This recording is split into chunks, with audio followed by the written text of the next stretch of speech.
살펴볼 구계명은 말과 연관이 되는 계명입니다.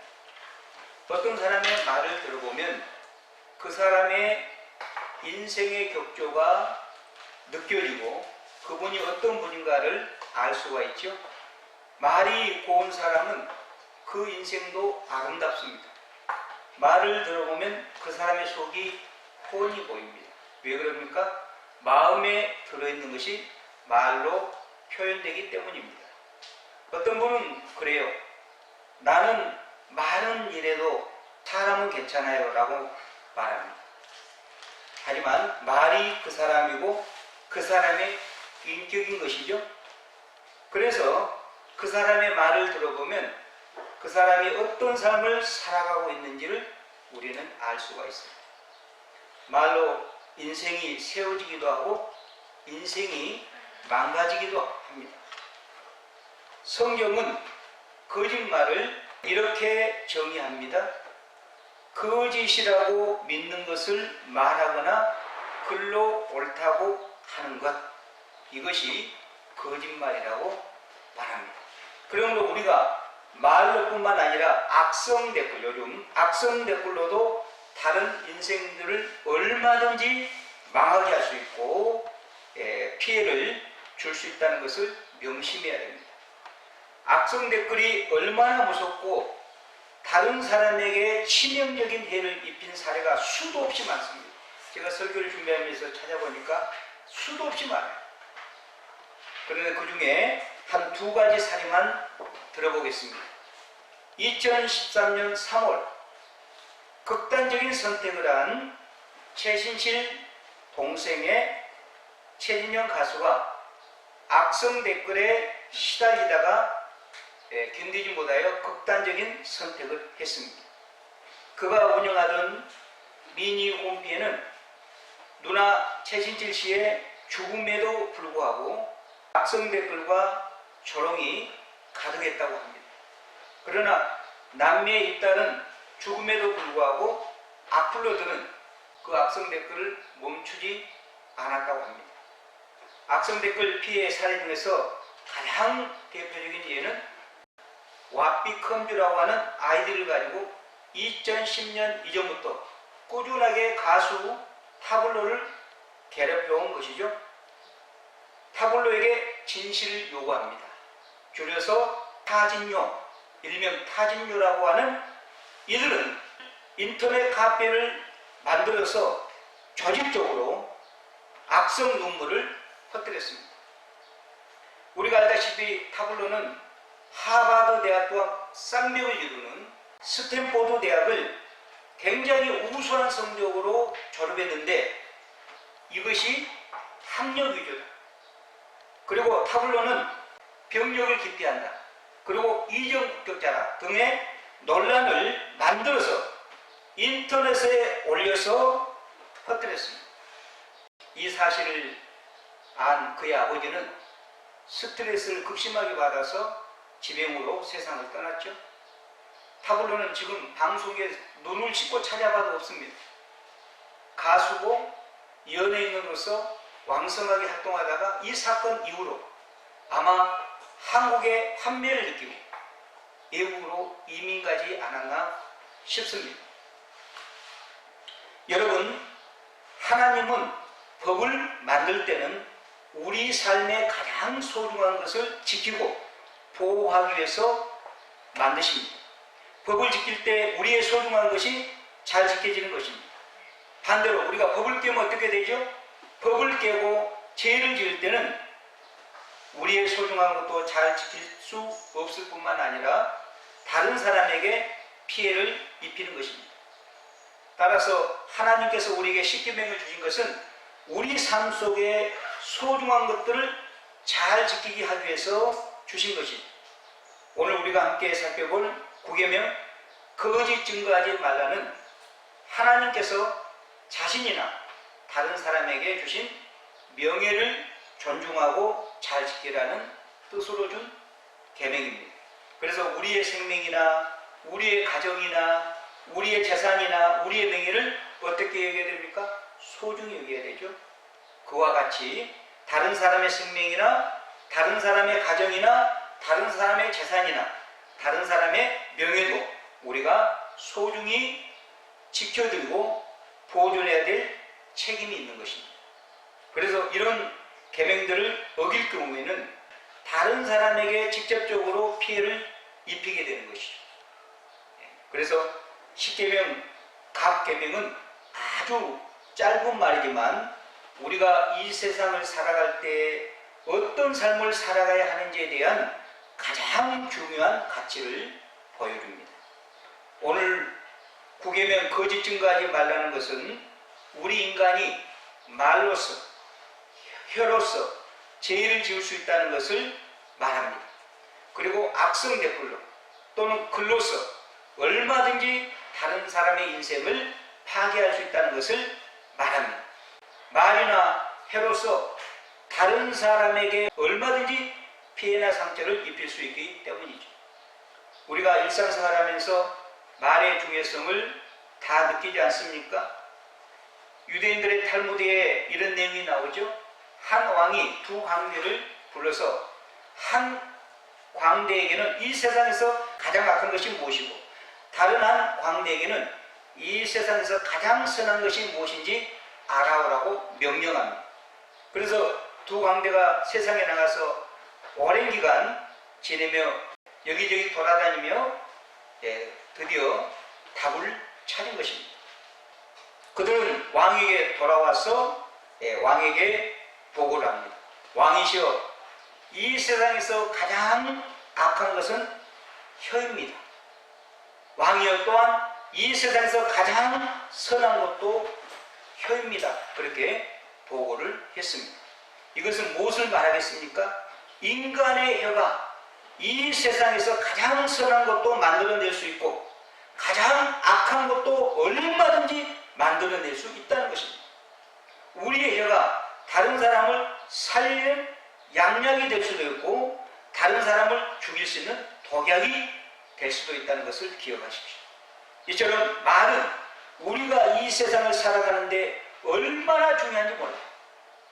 그래서 특히 잠언서에 보면 이 말에 대한 성경 구절이 참으로 많이 나옵니다. 그 중에 잠언 18장 21절에 보면 죽고 사는 것이 혀의 힘에 달려나니 혀를 쓰기 좋아하는 자는 혀의 열매를 먹으리라고 했습니다. 솔로몬은 우리가 죽고 사는 것이 이 혀의 힘에 달렸다고 하면서 혀의 중요성을 강조하고 있습니다. 신약성경 야고보서도 우리에게 말의 중요성을 말씀해주고 있죠. 이 3장 2절 이하를 보시면 우리가 다 실수가 많으니 만일 말에 실수가 없는 자라면 곧 온전한 사람이라. 온전한 사람이라면 성숙한 사람이라는 뜻이죠. 능히 온몸도 굴레 씌우리라. 우리가 말들의 입에 재갈을 물리는 것은 우리에게 순종하려 그 온몸을 제어하는 것이라. 또 배를 보라. 그렇게 크고 강풍에 밀려가는 것들을 지극히 작은 키로서 사공의 뜻대로 운행하나니 이와 같이 혀도 작은 지체로 돼 큰 것을 자랑하는도다. 보라, 얼마나 작은 불이 얼마나 많은 나무를 태우는가. 그렇게 말씀하고 있습니다. 이 말씀은 모든 인간은 다 불완전한 인간인데 그 불완전한 것이 뭘로 나타난다는 거예요? 말로 나타난다. 말로. 야고보 사도는 말의 중요성을 비유로 우리에게 설명해 주죠. 우리는 타는 말을 주인이 원하는 대로 이끌려면 말의 입에 뭐를 물립니까? 재갈을 물려서 거기에 꽃비를 묶어서 꽃비를 잡아당기면 말이 주인의 말에 순종합니다. 우리의 입도 마찬가지입니다. 영적 재갈을 물려야 됩니다. 하나님 앞에 기도하십시오. 우리의 입술이 진정으로 거듭날 수 있도록 하나님 앞에 기도해야 됩니다. 우리 입술이 하나님 앞에서 진정으로 거듭날 수 있도록. 야고보 3장 6절을 보면 혀를 또 뭐라고 비유합니까? 불에 비유하고 있습니다. 혀는 곧 불이요, 불의의 세계라. 혀는 우리 지체 중에서 온몸을 더럽히고 삶의 수레바퀴를 불사르나니 그 사르는 것이 지옥불에서 나느니라. 우리가 가정에서 쓰는 가스레인지를 왜 조심스럽게 다룹니까? 부주의하게 다루거나 잘못 다루면 온 집이 불타버리잖아요. 가스가 폭발해서. 그러니까 가스레인지를 아주 우리가 신경 써서 다루고 외출할 때는 반드시 끄잖아요. 여러분, 산불도 결국은 작은 성냥개비 하나에서 생깁니다. 작은 불씨로 대형 산불이 나서 큰 피해를 입히죠. 마찬가지로 우리가 우리의 해를 잘못 사용하거나 말을 함부로 하면 한 사람의 인격과 한 가정을 얼마든지 파멸시킬 수 있다는 것입니다. 한 교회와 한 기업체도 얼마든지 파괴시킬 수 있는 것이 혀라는 것입니다. 이처럼 우리가 우리의 입술을 잘 지키지 못하고 잘못 사용하면 자신뿐만 아니라 다른 사람도 얼마든지 파멸로 몰고 갈 수 있습니다. 그러므로 우리 입술에 재갈을 물려 말을 지혜롭게 할 수 있기를 바랍니다. 우리 입술에 파수꾼을 세워달라고 하나님 앞에 매일 기도할 수 있기를 바랍니다. 그 사람의 성숙도가 뭘 보면 알 수 있습니까? 그 사람의 말을 보면 알 수 있습니다. 말하는 것을 보면 어느 정도 알 수 있습니다. 그런데 오늘 우리가 살펴보는 고계명은 우리가 말을 제일 정직하게 해야 될 곳이 법정임을 말해줍니다. 1차적으로 법정임을 말해줍니다. 이웃에게 거짓 증거하지 말라. 이 말은 어디에서? 1차적으로 법정에서 거짓 증거하지 말라. 위증하지 말라. 그 말입니다. 1차적으로. 그래서 이 구계명은 우리가 법정에서 어떻게 해야 하는가를 다루고 있습니다. 법정에서는 뭐라고 말하라고 합니까? 거짓 증거하지 말라고 말씀하십니다. 왜 그렇습니까? 만약에 증인이 법정에서 거짓 증거하면 피고가 죽을 수도 있고, 올바르게 증언하면 억울함이 풀려날 수도 있기 때문입니다. 증언을 잘못하면 한 사람을 죽일 수도 있기 때문에 하나님은 거짓 증거하지 말라고 명령하십니다. 특별히 재판할 때에 증거가 중요한데 법정에서 증인들의 증거를 채택합니다. 지금으로부터 3,500년 전에는 모세가 살 그 당시에는 검사도 변호사도 없었습니다. 누가 재판관이 됐습니까? 고을의 마을에, 자기가 산 마을에 장로들이 재판관이 됐습니다. 그러니까 그때 가장 중요한 증거는 뭐였습니까? 증인들의 증거였습니다. 증인들의 증거에 따라서 한 생명이 죽을 수도 있고 살아날 수도 있었기 때문입니다. 그래서 우리 하나님은 이웃에게 거짓 증거하지 마라, 이웃에게 거짓말하지 말라고 명령하십니다. 성경에 보면 거짓 증언으로 세 사람이 억울하게 죽은 것을 볼 수가 있죠. 구약시대에 나봇이라는 사람이 그런 경우죠. 나봇이 왕궁 옆에 포도원을 가지고 있지 않았습니까? 그런데 어느 날 아방이 나봇의 포도원을 보니까 너무 탐이 납니다. 왕궁과 가깝고. 그래서 아방이 나봇에게 내가 돈을 줄 테니까 그 포도원을 나에게 팔라고 말했습니다. 내가 너에게 돈을 주거나 더 좋은 포도원을 줄 테니 나에게 팔아라. 그렇게 말한 것입니다. 그런데 이스라엘 백성들은 자기 부모에게 물려받은 토지를 어떻게 할 수 없어요? 매매할 수 없어요. 사고 팔 수 없단 말이에요. 그래서 나봇이 하나님의 율법에 따라 저는 왕에게 제 포도밭을 팔 수가 없습니다. 그렇게 말했습니다. 그럼 다른 나라 왕 같으면 당장이 처형할 수 있는데 이스라엘에는 하나님의 율법이 있었거든요. 그래서 그렇게 악독한 아방도 나봇을 함부로 하지 못하고 밤낮도 있고 잠도 못 자고 늘 근심에 빠졌다고 말이에요. 그것을 누가 지켜봅니까? 왕은 그 악독한 이세벨이 그걸 지켜본 거예요. 그래서 그 이유를 묻습니다. 그래서 여찰자에서 내가 요즘 근심에 사로잡혀 있노라고 말하니까 이 악독한 왕후 이세벨이 내가 해결해 줄 테니 당신은 걱정 말고 오늘부터 밥도 편하게 먹고 잠도 편하게 주무십시오. 그렇게 말한 것입니다. 그리고 나서 이세벨은 불량자들을 매수해서 거짓 증언을 하게 합니다. 불량자 두 명이 나봇이 하나님과 왕을 저주하였다고 법정에서 위증했습니다. 거짓 증거했습니다. 그 결과 나봇은 성 밖으로 끌려나가 백성들에게 돌에 맞아 죽었습니다. 우리 예수님도 유대인들의 위증에 따라서 십자가에 달려 처형된 것입니다. 사람들은 예수님에 대해서 이 사람의 말이 내가 하나님의 성전을 헐고 사흘 동안에 지을 수 있다 하더라고 위증했습니다. 거짓말했습니다. 예수님께서 이 성전을 헐라 내가 사흘 동안에 일으키려라고 한 말씀은 보이는 성전이 아니죠. 예수님 자신이 하나님께서 거주하시는 성령이라는 뜻에서 그렇게 하신 말씀입니다. 그리고 예수님이 죽으면 3일 만에 부활하신다는 뜻으로 하신 말씀이죠. 사람들이 예수님의 이런 뜻을 곡해하고 그런 곡해의 근거에서 위증을 한 것입니다. 그 결과로 우리 예수님은 위증에 따라서 십자가형을 당하신 것이죠.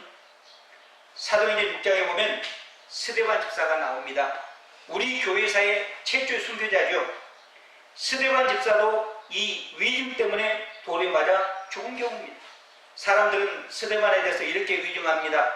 이 사람이 이 거룩한 것과 율법을 거슬러 말하기를 마지 아니하는도다. 그의 말에 이 나사렛 예수가 이곳을 걸고 또 모세가 우리에게 전하여 준 규례를 고치겠다함을 우리가 들었느니라. 이처럼 위증은 거짓 증거는 재산뿐만 아니라 사람의 생명까지 앗아갈 수 있기 때문에 정말 거짓 증거가 안 됩니다. 성경은 위증을 아주 심각하고 크게 다루고 있습니다. 그래서 증인이 위증하지 못하도록 증인을 채택할 때 반드시 몇 명 이상 증인을 채택하라고 했어요? 2명이나 3명 이상. 1명은 절대로 안 돼요. 반드시 2명 이상의 증언을 해서 그들의 증언이 똑같아야 그를 바른 증언으로 인정을 했습니다. 그래서 신명기 17장 6절에 죽일 자를 2사람이나 3사람의 증언으로 죽일 것이요 한 사람의 증언으로는 죽이지 말 것이라고 했습니다. 또 신명기 19장 15절에서도 사람의 모든 악에 관하여 또한 모든 죄에 관하여 한 증인으로만 정할 것이 아니요 2 증인의 입으로나 또는 3 증인의 입으로 그 사건을 확정할 것이라고 했습니다. 이것은 뭘 말합니까? 거짓 증거를 방어하기 위한 안전장치로 이렇게 하신 것입니다. 그래서 증인이 장로들 앞에서 증언을 할 때 아주 정직하게 사실대로 해야지 함부로 하면 안 된다는 것입니다. 그런데 만일에 증인이 거짓 증언, 위증을 할 경우 피고가 받으려고 한 그 형벌을 거짓 증인한 사람이 그대로 받게 되도록 했습니다. 예를 들면 증인이 증언해서 피고에게 재판관이 1,000,000원 벌금을 때리는데 나중에 알고 보니까 증인이 하는 것이 거짓 증인이라. 그러면 그 1,000,000원은 누가 물어야 됩니까? 거짓 증인이 물어야 돼요. 증인이 이 사람이 분명히 죽을 죄를 지었습니다. 그래서 재판관이 사형을 언도했습니다. 그런데 나중에 재판관이 사실 조사해 보니까 위증입니다. 그러면은 그 증인은 죽어야 됩니다. 증인이 재판정에 서서 증언할 때는 정말로 정직하고 신중하게 사실만을 증거하도록 그렇게 하나님은 말씀하신 것입니다. 그래서 모세 당시에 이스라엘 사회에서 증인이라는 것은 자기 모든 책임을 진다는 뜻입니다. 심지어 내 목숨까지 내놓을 각오로 증언을 해야 했던 것입니다. 그래서 신명기 19장 16절 이하에 보면 만일 위증하는 자가 있어 어떤 사람이 악을 행했다고 말하면 그 논쟁하는 쌍방이 같이 하나님 앞에 나아가 그 당시에 제사장과 재판장 앞에 설 것이요 재판장은 자세히 조사하여 그 증언이 거짓 증거하여 그 영계를 거짓으로 모함한 것이 판명되면 그가 그 형제에게 행하려고 꾀한 그대로 그에게 행하여 너희 중에서 악을 지하라. 그리하면 그 남은 자들이 듣고 두려워하여 다시는 그런 악을 너희 중에서 행하지 아니하리라. 내 눈이 긍휼히 여기지 말라. 생명에는 생명으로, 눈에는 눈으로, 이에는 이로, 손에는 손으로, 발에는 발로이니라. 여러분, 우리가 흔히 눈에는 눈으로, 이에는 이로, 이런 말씀 많이 들어봤죠? 그것이 어디서 나온지를 모르고 그냥 문맥 없이 그냥 이 말씀만 우리가 외운 적이 너무 많지 않습니까? 여기서 나왔습니다. 그래서 이 말씀이 어떤 경우에 사용됐습니까? 바로 거짓 증언할 때 사용된 말씀입니다. 증인의 증언이 거짓된 증언으로 타로났을 때 거짓 증인들이 받을 벌을 가리킵니다. 그게 뭡니까? 눈에는 눈, 이에는 이, 생명에는 생명으로 받았던 것입니다. 오늘 구계명 거짓 증거하지 말라는 재판정에서만 해당되는 것이 아니고 우리가 일상생활하면서 하는 모든 거짓말도 여기에 포함됩니다. 우리가 하루하루 살아가면서 다른 사람에 대해 말하는 경우가 많은데 까딱 잘못하면 거짓 증언할 경우가 너무나 많습니다. 특별히 우리 예수님을 믿는 사람들이 가장 지키기 쉬운 데가 바로 이제입니다. 거짓 증언하는 거, 거짓 증언하는 거. 왜 그렇습니까? 우리는 불신자들보다 잘 보이잖아요. 두 사람이 가정에서 모이기도 하고 교회에 무슨 모임이 있고 거기 가서 아무리 집사님이 안 오면은 왜 안 왔대? 이런 말로 시작해서 그 사람에 대해서 좋은 용보다도 그 사람에 대해서 험이 되고 그 사람에 대해서 허물이 된 것을 끄집어내서 그것을 부풀려갖고 이리 말하고 저리 말하고 다른 사람에게 그 사람의 인격을 깎아내리고 폄하한 경우가 너무 많다는 것입니다. 이게 다 뭡니까? 이 구계명에 걸리는 것입니다. 어떤 사람은 참석하지 않는 사람이 말을 하지 않는 것도 자기가 누구에게 약간 들어가지고 자기가 직접 들은 그 사람이 직접 들은 것처럼 확신을 가지고 그 사람에 대해서 폄하하고 인격을 깎아내립니다. 하나님 앞에 큰 죄입니다. 이런 경우는 어떤 경우입니까? 그 사람이 그 자리에 없기 때문에 그 사람의 명예를 훼손시키고 실추시키기 때문입니다. 우리는 본래 제 본성이 죄성을 가지고 있기 때문에 다른 사람의 말을 하면 그렇게 재밌고 밥을 안 먹어도 배가 부른 것처럼 느껴집니다. 이 말씀 앞에 잘 본 사람은 단 한 사람도 없다고요. 그래서 우리는 자나깨나 입조심, 자나깨나 효조심을 해야 돼요. 아멘. 마귀가 이걸 통해서 얼마나 우리 충동질하고 죄를 짓게 하는지 몰라요. 자나깨나 입조심, 자나깨나 효조심, 이걸 해야 됩니다. 우리 힘으로 우리 입술을 컨트롤할 수 없습니다. 우리의 입술이 거듭나야 진정한 하나님의 자녀로서 멋있게 이 세상을 살아갈 수 있고 하나님 앞에 영광을 돌릴 수 있다는 거예요. 저도 설교를 준비하면서 제 자신을 돌아보니까 마음에 찌는 것이 너무 많아요. 정말 부끄러워요. 누구를 평가하거나 말할 때 사실에 근거하기보다 내 주관이나 느낌대로 생각하고 말할 때가 주마등처럼 지나가는 경우가 많습니다. 그래서 회개하고 앞으로는 정말 말 한마디 한마디를 신중하고 조심해서 해야 되겠다, 그런 각오를 다져봤습니다. 저만 그럴까요? 모르긴 몰라도 여러분도 저와 전도사님에 대해 이야기를 많이 했을 것입니다. 왜냐하면 교인들이 모이면 누구 이야기 하겠습니까? 학생들이 모이면 누구 이야기 하겠습니까? 국민들이 모이면 누구 이야기 하겠습니까? 국민들이 모이면 대통령 이야기 하잖아요. 학생들이 모이면 선생님들 이야기 하잖아요. 뒷담화하잖아요. 교인들이 모이면 저 이야기 하잖아요. 그래서 요즘 기가 많이 근질었습니다. 우리는 다른 사람을 정당한 방법으로 평가하거나 분별은 해야 합니다. 이건 맞습니다. 그러나 다른 사람에게 말을 할 때는 그 사람의 인격을 깎아내리거나 폄하하는 말은 정말 삼가해야 됩니다. 우리가 이 세상을 살아가면서 어떻게 다른 사람의 이야기를 하지 않을 수 있겠습니까? 그거는 불가능합니다. 그러나 다른 사람의 이야기를 할 때는 그 사람의 명예를 실추시키지 않고 그 사람의 명예를 보호해주는 말을 해야 됩니다. 그런데 우리가 인생을 살아가면서 다른 사람에게 악의적인 거짓말이 아니라 어쩔 수 없어서 하는 경우도 있잖아요. 이런 경우는 이 구계명에서 말하는 거짓 증거가 아닙니다. 다른 사람에게 기쁨을 주기 위해서 하는 유머가 대표적이죠.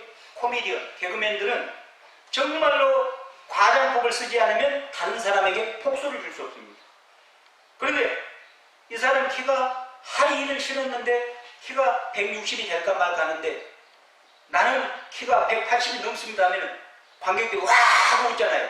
키가 짜리몽땅하는데 그 거짓말인데 그거는 다 알잖아요. 개그를 하는 개그맨이나 관중들도 저 사람이 뻥친다는 거 다 압니다. 이런 것은 구계명에 해당되는 거짓 증거가 아니라는 것입니다. 우리가 사회생활을 하다 보면 A상 거짓말을 할 때도 있어요. 이런 경우는 거짓말이라고 할 수 없죠. 우리가 어떤 집에 갔는데 아침 식사 시간에 나는 맞춰서 가려고 한 것이 아닌데 그렇게 어떻게 하다 보니까 식사 시간이에요. 그러니까 식사를 다 마치고 이제 설거지를 하는데 주인장이 이렇게 물어봅니다. 식사하셨습니까? 그러면은 네 먹었습니다. 그렇게 보통 대답하잖아요. 아니요 안 먹었는데 항상 차려주시라니까 하면은 얼마나 번거로워요. 그때는 A상 거짓말을 해야 되는 것이죠. 이거는 구계명에 걸리지 않습니다. 또 어떤 경우 정식 식사 초대를 받았습니다. 그런데 한 상 가득 차려놨는데 내가 먹어보니까 초대받은 사람이 먹으니까 영 맛이 아니야. 입에 맞지 않아. 그런데 주인장이 안 물어보면 괜찮았겠는데 오늘 음식 맛있게 잘 드셨습니까? 아니요 오늘 음식이 별로던데요. 이러면 되겠습니까? 음식이 별로해도 예 맛있게 잘 먹었으면 이래야지. 이게 A상 거짓말이라는 거. 이런 것은 거짓 증거하지 말라. 여기 해당되지 않는 것이죠. 또 음식을 차려놓고 맛이 있습니까? 또 왜 물어봐요? 음식을 차려놓고 아이고 음식이 많이 있습니까? 입맛에 맞습니까? 그러면 그 메뉴에서 아이고 음식이 별론데요? 학원도 안 갔습니까? 이렇게 말할 사람이 그렇게 감신장이 있는 사람이 어디 있습니까? 맛이 없어도 네 맛있습니다. 그렇게 말하지. 이런 것은 이 구계명에 해당되지 않는 것입니다. 또 어느 집에 갔는데 음식을 조금 내놓고 많이 드셨습니까? 이렇게 물으면 네 많이 먹었습니다. 이렇게 대답합니다. A상. 그런데 많이 드셨습니까? 이랬는데 아니 간에 기별도 안 나는데요. 그런 사람이 어디 있겠냐고. 이런 것을 A상 거짓말이기 때문에 이 구계명을 어긴 것이라고 말하지는 않습니다. 또 어떤 여성이 키가 너무 커서 180cm.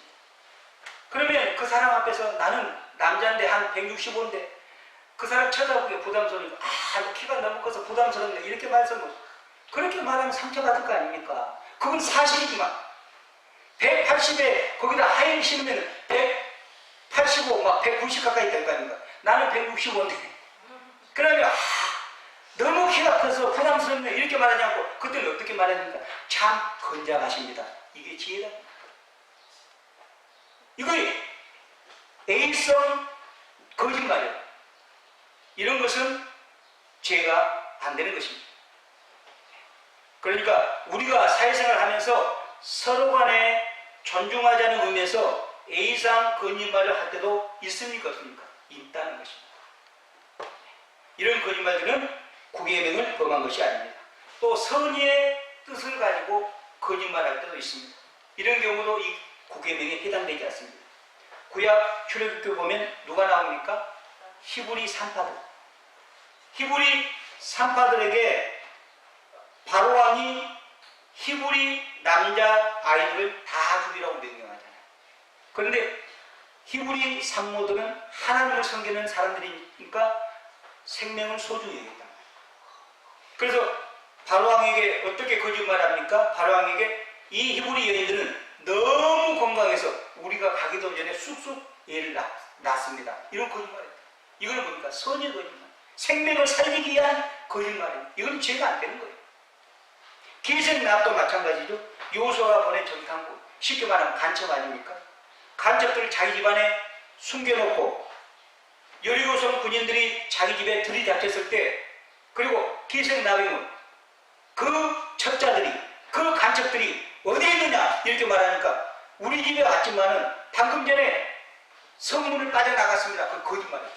그 두 명의 첩자들은 자기 옥상이니까 거기 숨겨놓고, 이런 것은 선의의 거짓말이기 때문에 하나님 앞에 걸리지 않습니다. 왜? 위급한 사람의 목숨을 살려주는 경우니까. 이런 것을 선의의 거짓말이라고 합니다. 제2차 세계대전 때 이런 경우가 너무 많았습니다. 우리 일제강점기 때 이런 경우가 너무 많았습니다. 나치 군인들이 유대인들을 색출할 때 유대인들을 지키기 위해 자기 집에 피신시키고 없다고 거짓말하는 경우가 수도 없이 많았다고 합니다. 또 일제강점기 때 믿음의 사람들을 잡아서 고문하여 죽이기 때문에 숨겨주고도 거짓말하는 경우가 많았습니다. 이런 것을 선의의 거짓말이라고 합니다. 그래서 우리 하나님은 이런 상황을 참작해서 저 사람이 어떤 동기로 어떤 상황에서 거짓말을 했는지 판단하시는 것입니다. 그러면 왜 거짓 증거하면 안 될까요? 왜 거짓말하면 안 될까요? 몇 가지만 생각해 보겠습니다. 첫째, 하나님께서 거짓말을 하지 않으실 뿐만 아니라 진리의 영이시기 때문에 거짓말하면 안 됩니다. 민수기 23장 19절에 보면 하나님은 사람이 아니시니 거짓말을 하지 않으시고 인생이 아니시니 후회가 없으시도다. 어찌 그 말하신 바를 행하지 않으시고 하신 말씀을 실행하지 않으시라고 했습니다. 그런 하나님께서 우리 인간을 하나님의 형상으로 창조했기 때문에 저와 여러분이 하나님의 거짓말을 싫어하고 거짓말을 하지 않는 하나님의 형상으로 창조됐기 때문에 그의 자녀된 우리는 거짓말을 하지 말아야 됩니다. 우리가 거짓말을 하면요, 우리 하나님 아버지를 거짓말하는 분으로 묘사하고 하나님께 치욕을 돌리게 되는 것입니다. 우리 하나님은 신실하셔서 본질상 거짓말을 일절하지 않지만 사탄은 어떻습니까? 사탄은 입만 열면 거짓말합니다. 밥 먹듯이 거짓말합니다. 그래서 요한복음 8장에 보면 사탄은 뭐라? 거짓말장이에요. 또 뭐라고 말합니까? 사탄은 거짓의 아비라고 말합니다. 그러니까 누가 거짓말을 습관적으로 계속하면 그 사람은 악의 영에 사로잡힌 것입니다. 악령에 사로잡힌 거예요. 사탄은 나오잖아요. 거짓말쟁이요, 거짓의 아비라고 말하잖아요. 우리 하나님은 진리의 영이십니다. 예수님도 진리 자체십니다. 성령님도 진리의 영이시기 때문에 성삼위 하나님은 거짓말과 거리가 뭡니까? 신앙생활의 핵심은 뭡니까? 진실함입니다. 뭐 능력 이런 거 아니에요. 그런 거 아닙니다. 정직함, 진실함이라고요. 내가 손해보더라도 이게 하나님 앞에 신앙생활의 핵심이라고요. 우리 예수님도 우리가 똑같은 인생을 잊고 이 세상에 오셔서 수많은 유혹을 받았지만 결코 끝내 거짓말하지 않았어요. 단 한 번도 하지 않으셨어요. 예수님은 모든 면에서 유혹을 받으셨지만 일절 죄를 짓지 않으셨다고. 우리 예수님은 성자 하나님이시기 때문에 거짓말 하실 수 없고 거짓말을 하지 않으셨습니다. 심지어 예수님은 극한 상황 십자가 위에서도 그 모진 고통을 감내하면서도 입술로 거짓말하지 않았습니다. 끝까지 거짓말하지 않으셨습니다. 또한 성령 하나님은 진리의 영이시라고 말씀하지 않습니까? 진리의 영은 악한 영과 달라야 하지 않겠습니까? 진리는 참을 말합니다. 거짓이 아닌 참을 말하는 것입니다. 그러므로 우리는 하나님을 닮은 하나님의 자녀로서 결코 거짓 증거나 거짓말을 하면 안 되는 것입니다. 여러분의 자녀들에게 진실을 가르치십시오. 둘째, 우리 하나님은 우리가 정직하게 사는 삶을 기뻐하시고 그런 자에게 복을 주시기 때문입니다. 잠언 14장 2절에 보면 하나님을 진심으로 섬기는 자는 하나님 앞에서 정직하게 살아간다고 말씀합니다. 누가 하나님을 진실하게 섬깁니까? 정직한 자입니다.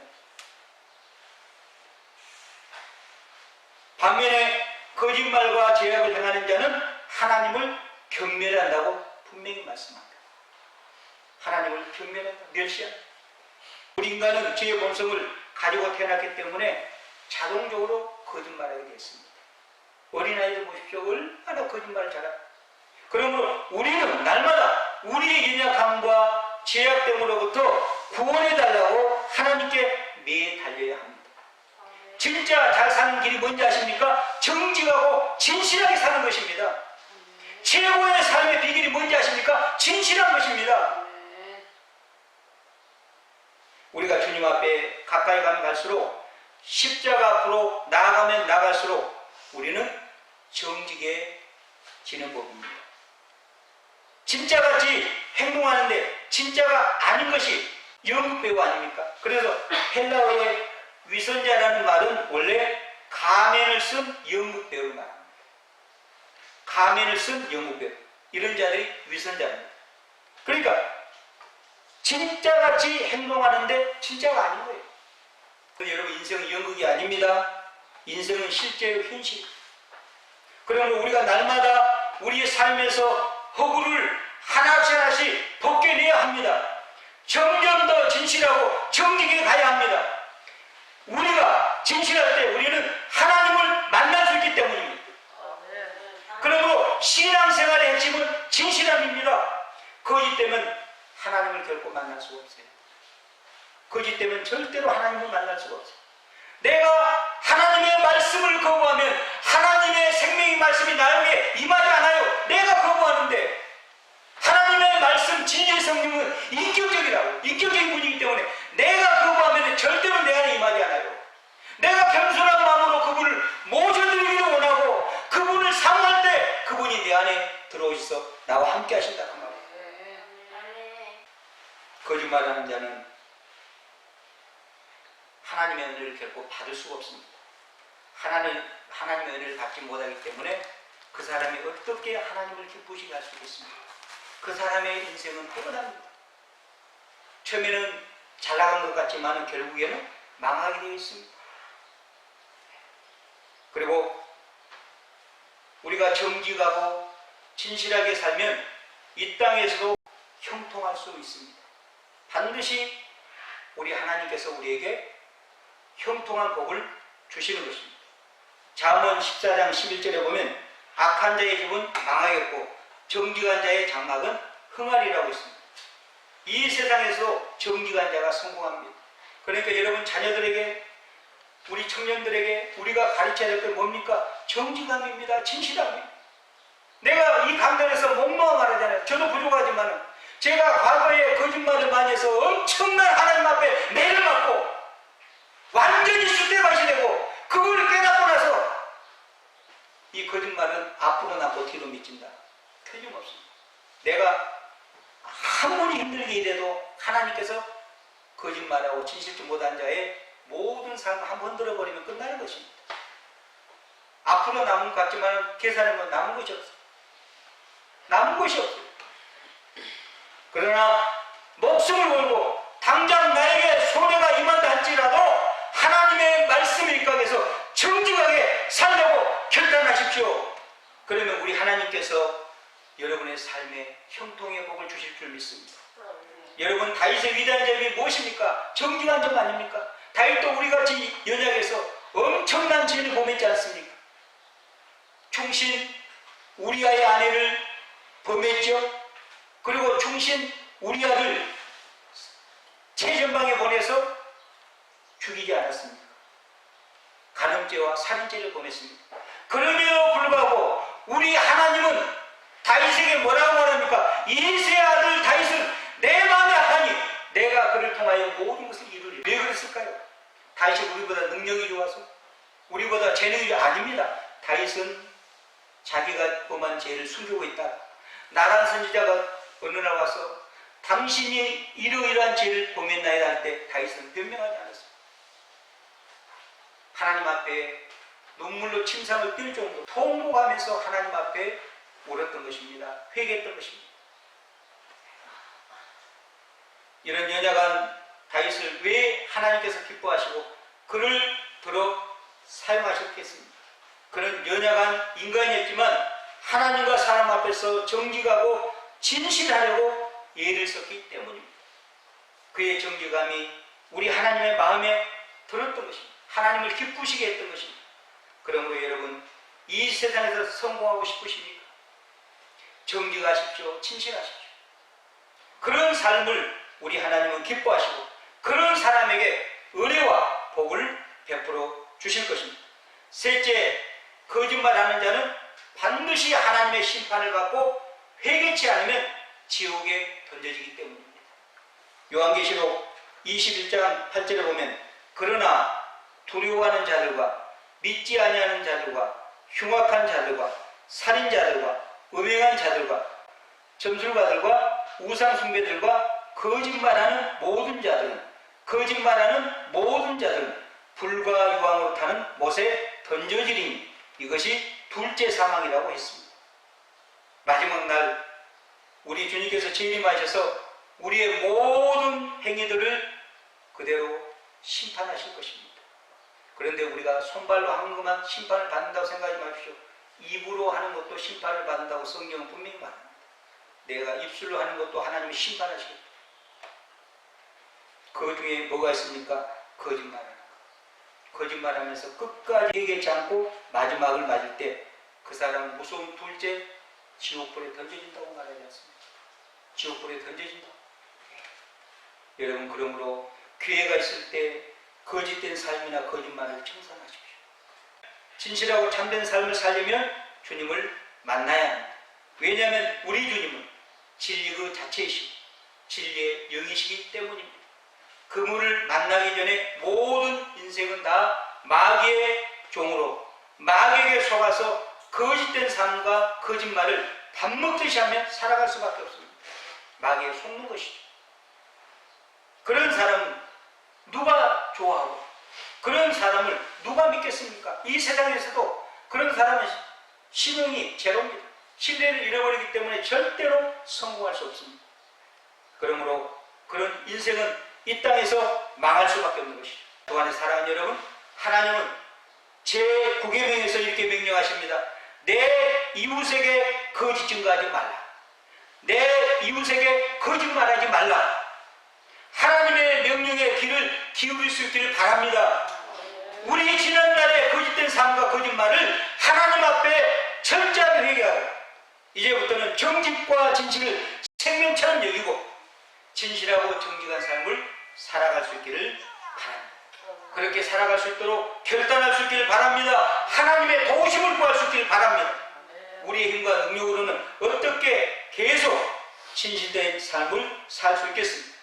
그러므로 우리의 연약함과 죄인됨을 깊이 깨닫고 하나님 앞에 내 모습 그대로 나가 주님의 은혜를 간구할 수 있기를 바랍니다.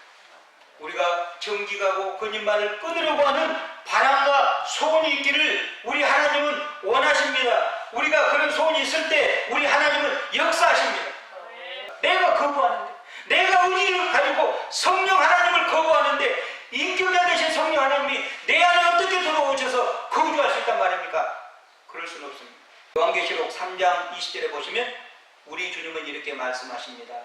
볼지어다 내가 문 밖에 서서 두드리노니 누구든지 내 음성을 듣고 문을 열면 내가 그에게로 들어가 그와 더불어 먹고 그는 나와 더불어 먹으리라고 했습니다.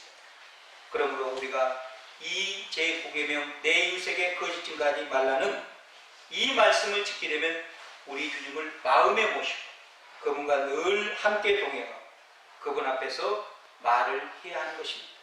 그럴 때 우리는 거짓말을 끊고 하나님이 기뻐하시는 언행을 행하고 하나님께 영광을 돌릴 것입니다.